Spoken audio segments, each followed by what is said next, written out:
Hey, salut tout le monde, c'est MC Geek, et aujourd'hui on se retrouve pour une nouvelle vidéo, peut-être un peu plus courte que d'habitude, où je vais un peu récapituler tout ce que l'on sait sur le Sword dans le MCU, notamment grâce à l'épisode 4 de WandaVision. Bien évidemment, cette vidéo contiendra beaucoup de spoils sur l'épisode, donc pour ceux qui ne l'ont pas vu, je vous conseille vivement de partir. Ceci étant dit, commençons tout de suite. Tout d'abord, venons-en à l'origine du Sword.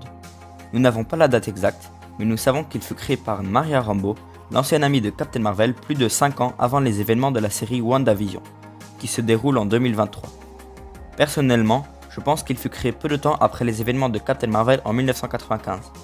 Je pense donc qu'il a coexisté avec le Shield pendant toutes ces années, les deux d'ailleurs étant très étroitement liés. Mais il est tout aussi possible qu'il soit bien plus récent, genre après la chute du Shield en 2014. Bref, il n'y a rien d'officiel à ce sujet pour l'instant. SWORD étant donc l'acronyme de Sentient Weapon Observation and Response Division, et en français Division d'observation et d'intervention des armes sensibles. Alors même si je me débrouille un peu en anglais, j'ai utilisé Google Traduction pour ça, donc je ne sais pas si c'est vraiment bien traduit ou pas. Dans l'épisode 4 de WandaVision en VF en tout cas, ils utilisent aussi les mots riposte et armes pensantes pour parler du SWORD.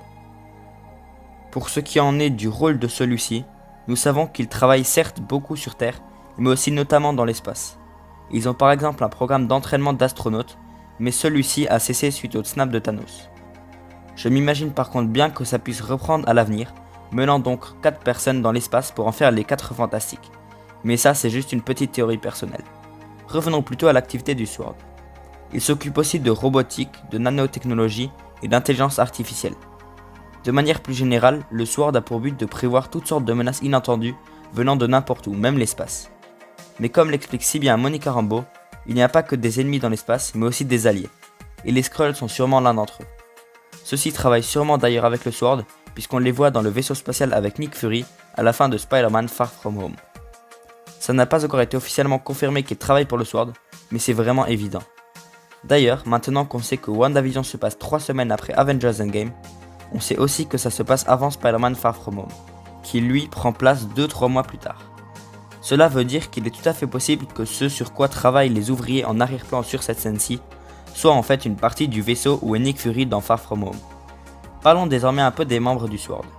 Alors nous avons comme déjà dit Maria Rambeau, qui est la fondatrice, mais celle-ci est décédée d'un cancer 2 ans après Infinity War.